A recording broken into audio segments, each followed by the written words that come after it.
ನಮಸ್ಕಾರ, ಕದಂಬ ನ್ಯೂಸ್ಗೆ ಸ್ವಾಗತ. ನಾನು ಸೋನಿಕಾ ಸುದೇಶ್. ಮೊದಲಿಗೆ ಮುಖ್ಯಾಂಶಗಳು. ಔರದ್ಬಿ ಪಟ್ಟಣದಲ್ಲಿ ಶಾಸಕ ಪ್ರಭು ಚವ್ಹಾಣ್ ಸಂಚಾರ ರಸ್ತೆ, ಚರಂಡಿ, ಬೀದಿ ದೀಪ, ನೀರಿನ ವ್ಯವಸ್ಥೆ ವೀಕ್ಷಣೆ. ಮಕ್ಕಳನ್ನು ಉನ್ನತ ಮಟ್ಟದ ಅಧಿಕಾರಿಯನ್ನಾಗಿ ಮಾಡಲು ಪಣತೊಡಿ ಉಮೇಶ್ ಮುದ್ನಾಳೆ ಪಾಲಕರಿಗೆ ಕರೆ. ಕೋವಿಡ್ ನಿಯಂತ್ರಣಕ್ಕಾಗಿ ಮುನ್ನೆಚ್ಚರಿಕೆ ವಹಿಸಿ ಮಾಜಿ ಸಚಿವ ಪ್ರಭು ಚವ್ಹಾಣ್ ಅಧಿಕಾರಿಗಳಿಗೆ ಕರೆ. ಬೆನಕನಹಳ್ಳಿ ಗ್ರಾಮದಲ್ಲಿ ಶ್ರೀದಾಸ ಶ್ರೇಷ್ಠ ಭಕ್ತ ಕನಕದಾಸರ 536ನೇ ಜಯಂತಿ ಉತ್ಸವ. ಮಾಜಿ ಸಚಿವರು ಹಾಗೂ ಬೀದರ್ ಜಿಲ್ಲೆಯ ಔರಾದ್ ಮೀಸಲು ಕ್ಷೇತ್ರದ ಶಾಸಕರಾದ ಪ್ರಭು ಬಿ ಚವ್ಹಾಣ್ ಅವರು ಡಿಸೆಂಬರ್ 23ರಂದು ಔರಾದ್ ಬಿ ಪಟ್ಟಣದ ಗಲ್ಲಿಗಳಲ್ಲಿ ಸಂಚರಿಸಿ ರಸ್ತೆ, ಚರಂಡಿ, ಬೀದಿ ದೀಪಗಳು, ಕುಡಿಯುವ ನೀರಿನ ವ್ಯವಸ್ಥೆಯನ್ನು ಪರಿಶೀಲಿಸಿದರು. ಔರಾದ್ ಪಟ್ಟಣದ ಗಾಂಧಿ ಚೌಕ್, ಫುಲ್ಲೇರಿ ಗಲ್ಲಿ, ಶೆಟ್ಕರ್ ಗಲ್ಲಿ, ಮಂದಿರ, ಅಮರೇಶ್ವರ್ ಮಂದಿರ, ಬಸವೇಶ್ವರ ವೃತ್ತ, ಬಸ್ ನಿಲ್ದಾಣದ ಪ್ರದೇಶ ಸೇರಿದಂತೆ ಪಟ್ಟಣದ ವಿವಿಧ ವಾರ್ಡ್ಗಳಲ್ಲಿ ಕಾಲ್ನಡಿಗೆಯ ಮೂಲಕ ಸುತ್ತಾಡಿ ಮೂಲ ಸೌಕರ್ಯಗಳನ್ನು ವೀಕ್ಷಿಸಿದರು. ಔರಾದ್ ಬಿ ಪಟ್ಟಣದ ಮುಖ್ಯ ರಸ್ತೆಯಲ್ಲಿನ ಡಿವೈಡರ್ ಮಧ್ಯದಲ್ಲಿ ಸುಂದರ ಬ್ಯಾರಿಕೇಡ್ಗಳನ್ನು ಅಳವಡಿಸಲು ಸಸಿಗಳನ್ನು ನೆಡುವುದು ಒಳಗೊಂಡು ಪಟ್ಟಣದ ಎಲ್ಲ ವಾರ್ಡ್ಗಳಲ್ಲಿ ಚರಂಡಿ ವ್ಯವಸ್ಥೆಯನ್ನು ಮತ್ತಷ್ಟು ಸುಧಾರಿಸಬೇಕಾಗಿದೆ. ಈ ದಿಶೆಯಲ್ಲಿ ಯೋಜನೆ ರೂಪಿಸುವಂತೆ ಪಟ್ಟಣ ಪಂಚಾಯತ್ ಮುಖ್ಯಾಧಿಕಾರಿ ಸ್ವಾಮಿದಾಸ್ ಅವರಿಗೆ ಸೂಚಿಸಿದರು. ಔರಾದ್ ಬಿ ಪಟ್ಟಣವನ್ನು ಸುಂದರವಾಗಿಸುವ ಪಣ ತೊಟ್ಟಿದ್ದು, ಈಗಾಗಲೇ ಪ್ರಮುಖ ರಸ್ತೆಗಳಲ್ಲಿ ಸುಂದರ ಬೀದಿ ದೀಪಗಳನ್ನು ಅಳವಡಿಸಲಾಗಿದೆ. ರಸ್ತೆ ಮಧ್ಯದಲ್ಲಿನ ಬ್ಯಾರಿಕೇಡ್ಗಳ ನಡುವೆ ಗಿಡಗಳನ್ನು ನೆಡಬೇಕಿದೆ. ಪಟ್ಟಣ ಪಂಚಾಯತ್ ಮುಖ್ಯಾಧಿಕಾರಿಗಳು ಈ ಕೆಲಸವನ್ನು ಆದ್ಯತೆಯನ್ನಾಗಿ ಮಾಡಿಕೊಂಡು ಕಾರ್ಯಪ್ರವೃತ್ತರಾಗಬೇಕೆಂದು ಹೇಳಿದರು. ನಗರೋತ್ಥಾನ ಯೋಜನೆಯಡಿ ಅನುದಾನ ಲಭ್ಯವಿರುವಂತಹ ಅವಕಾಶ ಇದ್ದಲ್ಲಿ ಕೆಕೆಆರ್ಡಿಬಿ ಅಥವಾ ಎಂಎಲ್ಎ ಲ್ಯಾಂಡ್ ನಿಂದಲೂ ಅನುದಾನ ನೀಡಲಾಗುತ್ತದೆ. ಹಣ ಎಷ್ಟಾದರೂ ಖರ್ಚಾಗಲಿ, ಪಟ್ಟಣದ ಎಲ್ಲ ವಾರ್ಡ್ಗಳಲ್ಲಿ ಚರಂಡಿ ವ್ಯವಸ್ಥೆ ಸುಧಾರಿಸಲು ಯೋಜನೆಯನ್ನು ರೂಪಿಸಿ ಅನುಷ್ಠಾನಗೊಳಿಸಬೇಕೆಂದು ಅಧಿಕಾರಿಗಳಿಗೆ ಸೂಚಿಸಿದರು. ಪಟ್ಟಣದ ಮುಖ್ಯ ರಸ್ತೆಯ ಬದಿಯಲ್ಲಿರುವ ಚರಂಡಿಗಳು ತುಂಬಿರುವುದನ್ನು ಕಂಡು ಪಟ್ಟಣ ಪಂಚಾಯತ್ ಮುಖ್ಯಾಧಿಕಾರಿಗೆ ತೀವ್ರ ತರಾಟೆಗೆ ತೆಗೆದುಕೊಂಡರು. ಪಟ್ಟಣದಲ್ಲಿರುವ ಎಲ್ಲ ಚರಂಡಿಗಳನ್ನು ಕೂಡಲೇ ಶುಚಿಗೊಳಿಸಿ ಬ್ಲೀಚಿಂಗ್ ಪೌಡರ್ ಸಿಂಪಡಿಸಬೇಕು.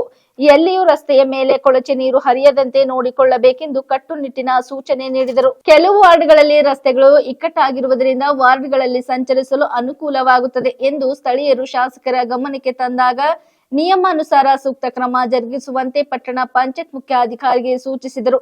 ಕೆಲವೆಡೆ ಬೀದಿ ದೀಪಗಳು ಹಾಳಾಗಿರುವುದನ್ನು ಕಂಡು ಪಟ್ಟಣ ಪಂಚಾಯಿತಿಯಿಂದ ಅಳವಡಿಸಲಾದ ಬೀದಿ ದೀಪಗಳ ಬಗ್ಗೆ ಅಧಿಕಾರಿಯಿಂದ ವಿವರಣೆ ಪಡೆದರು. ಹಾಗೆಯೇ ಹಾಳಾಗಿರುವ ಎಲ್ಲ ಬೀದಿ ದೀಪಗಳನ್ನು ಸರಿಪಡಿಸಿ ಜನತೆಗೆ ಅನುಕೂಲ ಮಾಡಿಕೊಡಬೇಕೆಂದು ತಿಳಿಸಿದರು. ಈ ಸಂದರ್ಭದಲ್ಲಿ ಅವರ ಎಪಿಎಂಸಿ ಅಧ್ಯಕ್ಷ ದೋಂಡಿಬಾ ನರೋಟೆ, ತಹಸೀಲ್ದಾರರಾದ ಮಲ್ಶೆಟ್ಟಿ ಚಿದ್ರಿ, ಮುಖಂಡರಾದ ರಾಮ್ ಶೆಟ್ಟಿ ಪನ್ನಳೆ, ರಾಮ ನರೋಟೆ, ಕಿರಬಾ ಪವಾರ್, ಶಿವರಾಜ್ ಅಲ್ಮಾಜೆ, ಸಂತೋಷ್ ಫುಕಲ್ವಾರ್, ದಯಾನಂದ್ ಘೋಳೆ, ಸಂಜು ವಡಿಯರ್, ಬಾಬು ರಾಠೋಡ್, ಬನ್ಸಿ ನಾಯಕ್, ಶಿವಾಜಿ ಚವ್ಹಾಣ್, ಗುಂಡಪ್ಪ ಮುದಾಳೆ, ಸುಜಿತ್ ರಾಠೋಡ್, ಅಶೋಕ್ ಅಲ್ಮಾಜೆ, ವೀರೇಶ್ ಅಮಾಜೆ, ಸಂದೀಪ್ ಪಾಟೀಲ್, ಪ್ರಕಾಶ್ ಅಲ್ಮಾಜೆ ಹಾಗೂ ಇತರರು ಉಪಸ್ಥಿತರಿದ್ದರು. ಯಾದಗಿರಿ ನಗರದ ಹೊಸಳ್ಳಿ ಕ್ರಾಸ್ ಬಳಿ ಇರುವ ರತ್ನಂ ಶಾಲಾ ವಾರ್ಷಿಕೋತ್ಸವ ದಿನ ಮತ್ತು ಕ್ರಿಸ್ಮಸ್ ಕಾರ್ಯಕ್ರಮ ಉದ್ಘಾಟಿಸಿ ಮಾತನಾಡಿದ ಸಿಆರ್ಪಿ ಗೌಂಡರಾವ್ ಅವರು, ಮಗುವಿನ ಶಿಕ್ಷಣವು ಮನೆಯಿಂದಲೇ ಪ್ರಾರಂಭವಾಗುತ್ತದೆ ಮತ್ತು ಪೋಷಕರೇ ಅವರ ಮೊದಲ ಶಿಕ್ಷಕರು. ಮಗುವಿನ ವ್ಯಕ್ತಿತ್ವ, ಸ್ವಭಾವ, ಅಭ್ಯಾಸಗಳು, ಭಾವನಾತ್ಮಕ ಬೆಳವಣಿಗೆ ಇತ್ಯಾದಿಗಳನ್ನು ರೂಪಿಸುವಲ್ಲಿ ಪಾಲಕರು ನಿರ್ಣಾಯಕ ಪಾತ್ರವನ್ನು ವಹಿಸುತ್ತಾರೆ ಎಂದು ಮಕ್ಕಳ ಪೋಷಕರಿಗೆ ಕಿವಿಮಾತು ಹೇಳಿದರು. ಯಾವುದೇ ಶಾಲೆಯಲ್ಲಿ ನಮ್ಮ ಮಕ್ಕಳು ಕಲಿಯಲು ಆ ಶಾಲೆ ಶಿಕ್ಷಕರ ಜೊತೆಗೆ ತಂದೆ ತಾಯಿಯವರು ಉತ್ತಮ ಒಡನಾಟ ಇಟ್ಟುಕೊಳ್ಳಬೇಕು. ಅವರಿಗೆ ಬೆಂಬಲವನ್ನು ನೀಡಬೇಕು. ಮನೆಯ ಮೊದಲ ಗುರು ಎಂದರೆ ಅದು ತಂದೆ ತಾಯಿ. ಹಾಗಾಗಿ ಶಾಲೆಯಿಂದ ಬಂದ ಮಕ್ಕಳನ್ನು ತಾವು ಕೂಡ ಮಕ್ಕಳ ನಡವಳಿಕೆ ಮುಕ್ತವಾಗಿ ಆಲಿಸಬೇಕು. ಮಕ್ಕಳ ಕಲಿಕೆ ಮತ್ತು ಅವರ ಗಮನಿಸಿ ಅವರನ್ನು ಒಳ್ಳೆಯ ದಾರಿಯಲ್ಲಿ ಕೊಂಡೊಯ್ಯಲು ಶಿಕ್ಷಕರ ಜೊತೆಗೆ ಪೋಷಕರ ಅರ್ಧ ಪಾತ್ರ ಇದೆ ಎಂದು ಹೇಳಿದರು. ನಂತರ ಮಾತನಾಡಿದ ಸಾಮಾಜಿಕ ಹೋರಾಟಗಾರರಾದ ಉಮೇಶ್ ಮುದ್ನಾಳೆ ಅವರು, ನಿಮ್ಮ ಮಕ್ಕಳನ್ನು ತಾಲೂಕಾ ಮತ್ತು ಜಿಲ್ಲಾ ಮಟ್ಟದ ಅಧಿಕಾರಿಗಳನ್ನಾಗಿ ಮಾಡಲು ಪೋಷಕರ ಪಣತೊಡಿ. ಮಕ್ಕಳನ್ನು ಎಲ್ಲ ರಂಗದಲ್ಲಿ ಬೆಳೆಯಲು ಪೋಷಕರು ಸಹಕಾರ ಕೂಡ ಇದೆ. ಶಿಕ್ಷಕರ ಒಬ್ಬರಿಂದ ಸಾಧ್ಯ ಇಲ್ಲ. ಪೋಷಕರು ಕೂಡ ಕೈ ಜೋಡಿಸಿದಾಗ ಮಕ್ಕಳ ಭವಿಷ್ಯಕ್ಕೆ ಅನುಕೂಲವಾಗುತ್ತದೆ.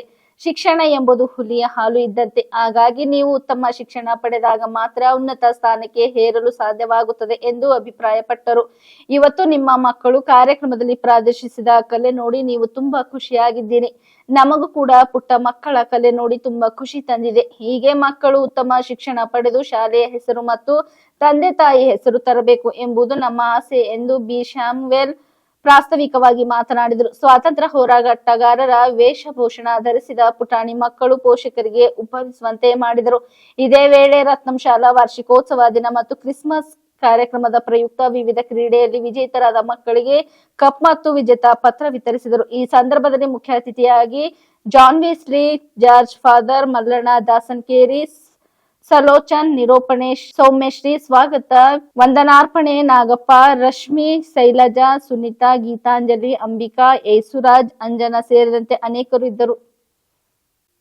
ಬೀದರ್ ಜಿಲ್ಲೆಯ ಔರಾದ್ ಬಿ ಪಟ್ಟಣದ ತಾಲೂಕಾ ಆರೋಗ್ಯಾಧಿಕಾರಿಗಳ ಕಚೇರಿಯಲ್ಲಿ ಡಿಸೆಂಬರ್ 23ರಂದು ಕೋವಿಡ್ ನಿಯಂತ್ರಣ ಕುರಿತ ಸಭೆಯಲ್ಲಿ ಅಧ್ಯಕ್ಷತೆ ವಹಿಸಿ ಮಾತನಾಡಿದ ಮಾಜಿ ಸಚಿವರು ಹಾಗೂ ಬೀದರ್ ಜಿಲ್ಲೆಯ ಔರಾದ್ ಮೀಸಲು ಕ್ಷೇತ್ರದ ಶಾಸಕರಾದ ಪ್ರಭು ಬಿ ಚವ್ಹಾಣ್ ಅವರು ನೆರೆ ರಾಜ್ಯಗಳಲ್ಲಿ ಕೋವಿಡ್ ರೂಪಾಂತರಿ JN1 ಪ್ರಕರಣಗಳು ಕಾಣಿಸಿರುವುದರಿಂದ ಗಡಿ ಭಾಗದಲ್ಲಿರುವ ಔರಾದ್ ಮತ್ತು ಕಮಲ್ ನಗರ ತಾಲೂಕಿನಲ್ಲಿ ರೋಗ ಹರಡದಂತೆ ಅಗತ್ಯ ಮುನ್ನೆಚ್ಚರಿಕೆ ಕ್ರಮಗಳನ್ನು ಕೈಗೊಳ್ಳಬೇಕೆಂದು ತಾಲೂಕಾ ಆರೋಗ್ಯಾಧಿಕಾರಿ ಸೇರಿದಂತೆ ವಿವಿಧ ತಾಲೂಕಾ ಅಧಿಕಾರಿಗಳಿಗೆ ಸೂಚಿಸಿದರು. ಬೆಂಗಳೂರಿನಲ್ಲಿಯೂ ಪ್ರಕರಣಗಳು ಕಾಣಿಸಿವೆ. ಔರಾದ್ ಕ್ಷೇತ್ರಕ್ಕೆ ತೆಲಂಗಾಣ ಹಾಗೂ ಮಹಾರಾಷ್ಟ್ರ ರಾಜ್ಯಗಳ ಗಡಿಗಳು ಹೊಂದಿರುವುದರಿಂದ ರೋಗ ವ್ಯಾಪಿಸುವ ಸಾಧ್ಯತೆಗಳಿರುತ್ತವೆ.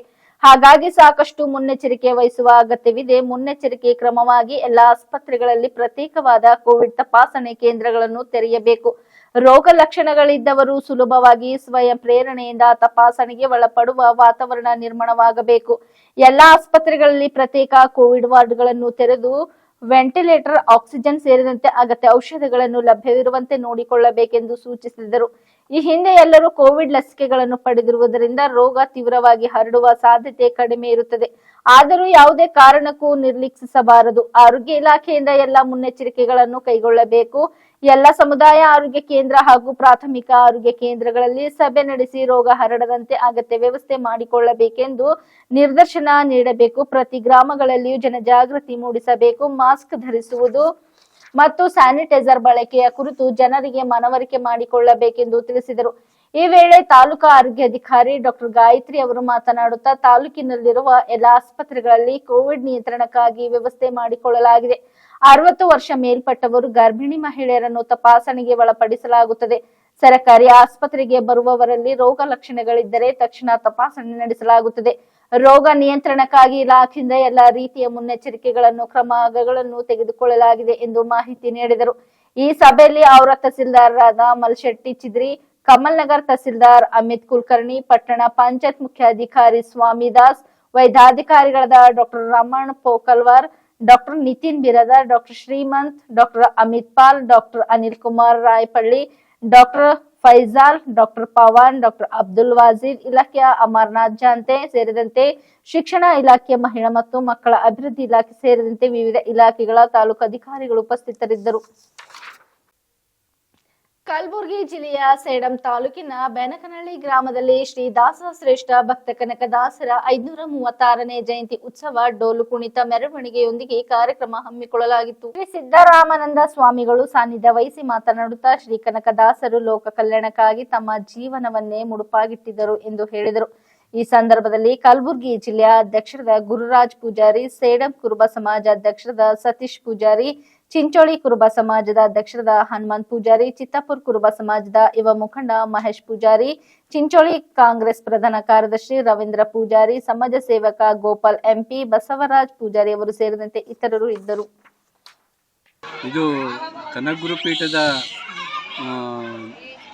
ಸಂಕಲ್ಪ ಅನ್ನೋದಕ್ಕಿಂತ ಜನಗಳ ಒತ್ತಾಸೆ ಮೇರೆಗೆ ಇವತ್ತು ಕಾಗಿನೆಲೆ ಮಹಾಸಂಸ್ಥಾನ ಕನಕಗುರು ಪೀಠನೂ ಜನಗಳ ಜೊತೆಗೆ ನಿಂತಿದೆ. ಜನಗಳಿಗೆ ಏನು ಈ ಯಾದಗಿರಿ, ಬೀದರ್, ಗುಲ್ಬರ್ಗ ಜಿಲ್ಲೆಯ ಜನಗಳು ಗೋಲ್ಡ್ ಸೌಲಭ್ಯದಿಂದ ವಂಚಿತರಾಗಿದ್ದಾರೆ. ಅವರು ಸುಮಾರು 50 ವರ್ಷಗಳಿಂದ ವಂಚಿತರಾಗಿದ್ದಾರೆ. 25 ವರ್ಷಗಳ ಹಿಂದೆಯೇ ರಾಜ್ಯ ಸರ್ಕಾರ ಶಿಫಾರಸನ್ನು ಮಾಡಿದರೂ ಸಹಿತ ಇದುವರೆಗೆ ಪರಿಗಣನೆಯನ್ನು ಮಾಡಿಲ್ಲ. ಕುಲಶಾಸ್ತ್ರ ವರದಿ ಜೊತೆಗೆ ಪೂರಕವಾದಂತಹ ದಾಖಲೆಗಳು ಕೇಂದ್ರ ಸರ್ಕಾರದ ಮುಂದೆ ಇದ್ದಾವೆ.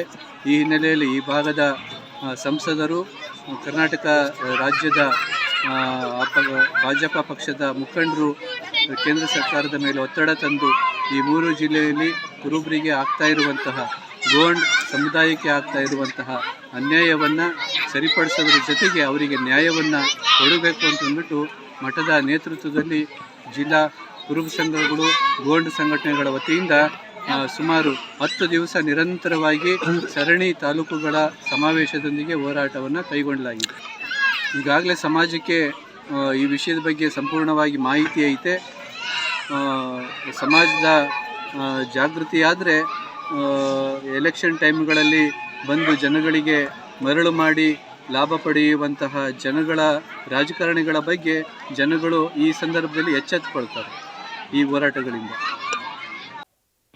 ಬೀದರ್ ತಾಲೂಕಿನ ಜನವಡ ನಾಡ ಕಚೇರಿಯ ಉಪ ತಹಸೀಲ್ದಾರ್ ಅಶೋಕ್ ರಾಜಗಿರ ಅವರ ವರ್ಗಾವಣೆಗೆ ಆಗ್ರಹಿಸಿ ಕರ್ನಾಟಕ ಮಾನವ ಹಕ್ಕುಗಳು ಮತ್ತು ಭ್ರಷ್ಟಾಚಾರ ನಿಗ್ರಹ ಸಮಿತಿ ಹಾಗೂ ಕರ್ನಾಟಕ ಪ್ರಜಾಶಕ್ತಿ ಸಮಿತಿಗಳ ವತಿಯಿಂದ ದಿನಾಂಕ 29ರಂದು ಅರಬೆತ್ತಲೆ ಮೆರವಣಿಗೆ ಹಮ್ಮಿಕೊಳ್ಳಲಾಗಿದೆ ಎಂದು ಮಾನವ ಹಕ್ಕುಗಳ ಮತ್ತು ಭ್ರಷ್ಟಾಚಾರ ನಿಗ್ರಹ ಸಮಿತಿ ಅಧ್ಯಕ್ಷ ಸಂಗಮೇಶ್ ಭಾವಿದೊಡ್ಡಿ ಹಾಗೂ ಕರ್ನಾಟಕ ಪ್ರಜಾಶಕ್ತಿ ಸಮಿತಿಯ ಅಧ್ಯಕ್ಷ ಸಾಯಿ ಶಿಂದೆ ಅವರು ತಿಳಿಸಿದ್ದಾರೆ. ಬೀದರ್ ನಗರದ ಅಂಬೇಡ್ಕರ್ ವೃತ್ತದಿಂದ ಜಿಲ್ಲಾಧಿಕಾರಿಗಳ ಕಚೇರಿವರೆಗೆ ಅರೆಬೆತ್ತಲೆ ಮೆರವಣಿಗೆ ಹಾಗೂ ಪ್ರತಿಭಟನೆ ಹಮ್ಮಿಕೊಳ್ಳಲಾಗಿದ್ದು, ಈ ಎರಡು ಸಂಘಟನೆಗಳ ಕಾರ್ಯಕರ್ತರು, ಪದಾಧಿಕಾರಿಗಳು ಪ್ರತಿಭಟನೆಯಲ್ಲಿ ಭಾಗವಹಿಸಬೇಕೆಂದು ಅವರು ಪತ್ರಿಕಾ ಪ್ರಕಟಣೆ ಮೂಲಕ ಕೋರಿದ್ದಾರೆ.